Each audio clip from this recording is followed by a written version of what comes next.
Previous lesson में हमने सीखा कि ब्लड कैसे सर्कुलेट होता है हमारे बॉडी में और कैसे ये ऑर्गन्स तक ऑक्सीजन, फूड एक्सेट्रा पहुंचाती है। आज हम एक स्पेशल पंप के बारे में जानेंगे जो इस सर्कुलेटरी सिस्टम को जीवित रखता है। यस, आवर हार्ट, हृदय। आपका दिल धड़क रहा है मतलब आप जीवित है। हार्ट मसल्स का बना हुआ होता है। इन मसल्स के सिस्टमिक कॉन्ट्रैक्शन एंड रिलैक्सेशन की वजह से ही हार्ट बीट बनता है। इन मसल्स को हम कार्डियक मसल्स कहते हैं। कार्डियक मसल्स एक समान लय में कॉन्ट्रैक्ट और रिलैक्स होता है।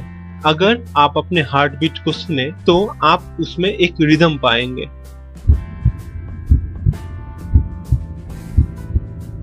असल में ये रिदमिक साउंड है क्या और ये कैसे पैदा होता है? हमारे हार्ट में 4 कक्ष होते हैं, मतलब 4 चेम्बर्स। ऊपर के 2 कक्ष को कहते हैं ऑरिकल्स और atrium, right auricle and left auricle.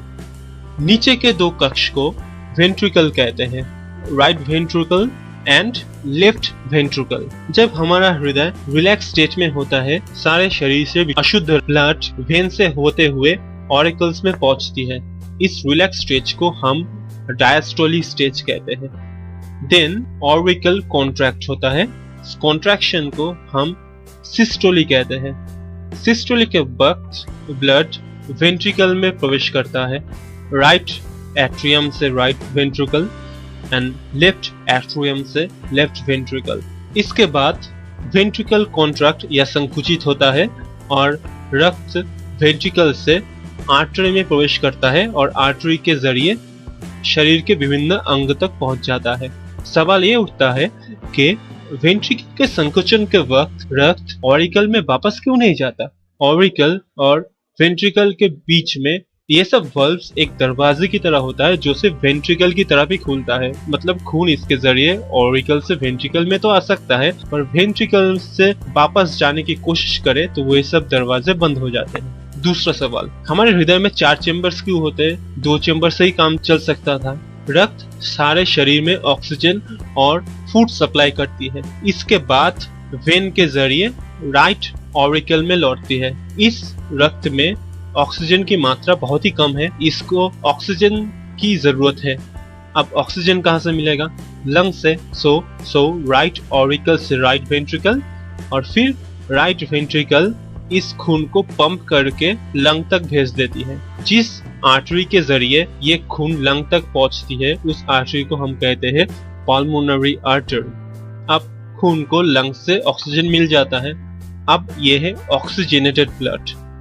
Oxygenated blood pulmonary vein के जरिए हार्ट के लेफ्ट एट्रियम में लौटता है। फिर लेफ्ट एट्रियम इसको पंप करता है लेफ्ट वेंट्रिकल में और फिर लेफ्ट वेंट्रिकल इसको पंप करता है एओर्टा में।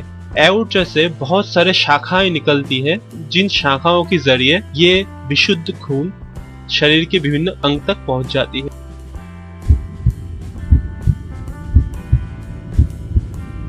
हम जो हार्ट साउंड सुनते हैं वो असल में वाल्व क्लोज होने का साउंड होता है।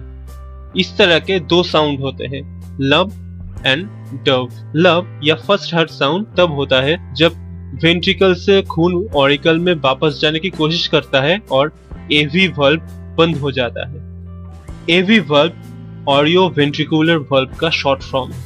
आर्ट्रियम और वेंट्रिकल के बीच में जो वाल्व होते हैं उनको हम एवी वाल्व कहते हैं। सेकेंड हार्ट साउंड तब होता है जब सेमिलुनर वाल्व्स बंद होते हैं। सेमिलुनर वाल्व्स वेंट्रिकल और आर्टरी के बीच में होता है।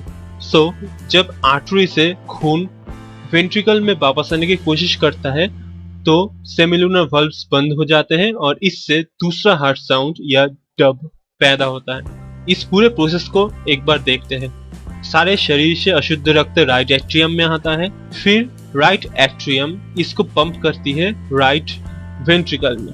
राइट वेंट्रिकल से ये अशुद्ध रक्त जाता है लंग्स में, जहाँ से रक्त को ऑक्सीजन मिलता है। फिर शुद्ध रक्त वापस आती है लेफ्ट ऑरिकल में, फिर लेफ्ट ऑरिकल से लेफ्ट वेंट्रिकल और फिर लेफ्ट वेंट्रिकल इसको पंप करती है एओर्टा में।